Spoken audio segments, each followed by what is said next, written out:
Hello and welcome everyone to Variety Stick, and we back again for another unboxing video and deep look to the Moto G Play 2023, the phone available through Metro by T-Mobile and T-Mobile, and also you can buy the phone unlocked from Motorola. Without any further ado, let's find out. Now for the pricing, on the meantime, the phone available for all Metro by T-Mobile customers as a new customers for free, or if they're willing to switch the number from a different provider, also the phone will be free. The retail price for the unlocked version right now, $150. Now for those people willing to buy the phone and pay full price, I don't really recommend this phone based on the specification of the phone, which is I'm going to cover right now for you. Starting with the display, the phone has IPS LCD with 90 Hz refresh rate, so a little bit upgrade from the previous budget phone, which is the Moto G Pure, and 6.5-inch 720 for the resolution, the amount of PPI 270.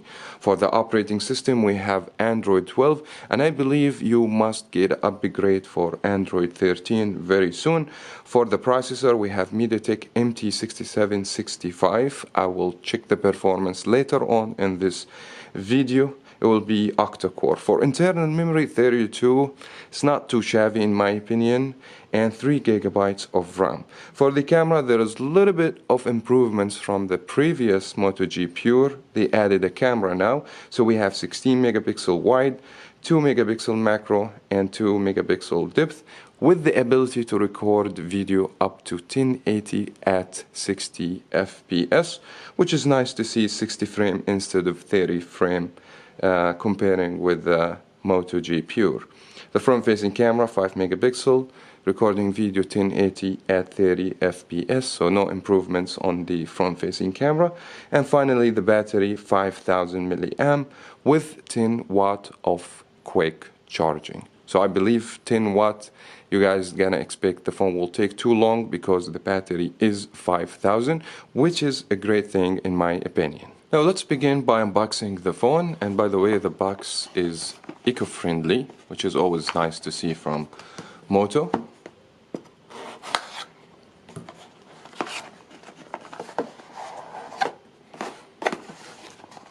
Now even we have paper, we don't have a plastic here.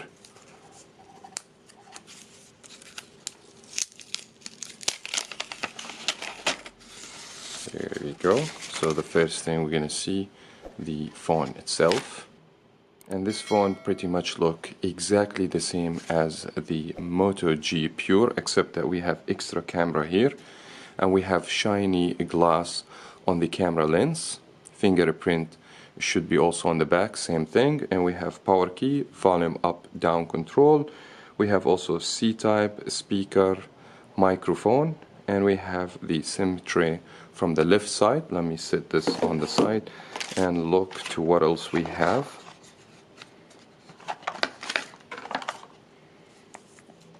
We have guide, SIM ejector tool, USB-C cord, and 10 watt wall adapter. And now let's power on the device, spend some time with it, and come back with more information. Let's begin with the design and build construction, and I feel this design has been already repeated from Moto G Pure. Has the same layout for the keys, the volume up down key, location for charger and speaker, so nothing really impressive. Now the only difference will be the camera over here. It looks different than the Moto G Pure, but if you bring a case from the Moto G Pure, it should fit with no any issue. The phone is water repellent. It's not rated IP67 or 68 waterproof, but the phone takes splash of water. Also, after injecting the SIM tray, I see rubber sealing against the SIM card tray, which is always good thing to see, more durability and more resistant for liquid and water. Now speaking of the speaker, because most of Motorola phone use dual speaker, this phone has only a speaker. It provides decent quality, but it's not the best in my opinion. I mean, you're gonna see the difference if you compare this phone to any other Moto phone like the G Stylus or the G Power. Also, this phone features fingerprint located on the back of the phone. After testing the fingerprint, it works good, accurate, and you don't have any problem. Now, surprisingly, the display exceeded my expectations since we're talking about low resolution 720p and the amount of PPI 270, but brightness level and the screen very colorful and colors are so vivid. So I didn't have any complaints in the display in general because this is still a budget device. One of the problems I have noticed, most of the time the phone doesn't give you 90 Hz refresh rate, and you're going to feel like the screen will struggle a little bit and you're going to see some frame drops. That because it doesn't give you high refresh rate. That because the high refresh rate in this phone is adaptive. So if the phone doing some background update or you have apps open on the background, the phone will struggle and the phone is not gonna go to 90 Hz refresh rate. Now for the operating system, the phone has Android 12 on the meantime. I'm not sure if Motorola will push the Android 13, but I hope they don't push the Android 13. That because the hardware of this device is very weak, so I believe the phone will struggle more with more updated operating system. Now overall, you're going to expect experience of the stock Android. The phone does not have application pre-installed beside Google applications and some of the essential apps like the phone, the messages, the dialer, the contacts, etc. But that doesn't mean the phone is not customizable. There is a specific app on this phone called Moto Action, and it will provide you with some tips and hacks about how to use the phone to have better experience and to be more customized with the operating system. If you guys are interested, I will make complete video, walk you through all the tips and tricks for the Moto G Play. Let me know in the comment below.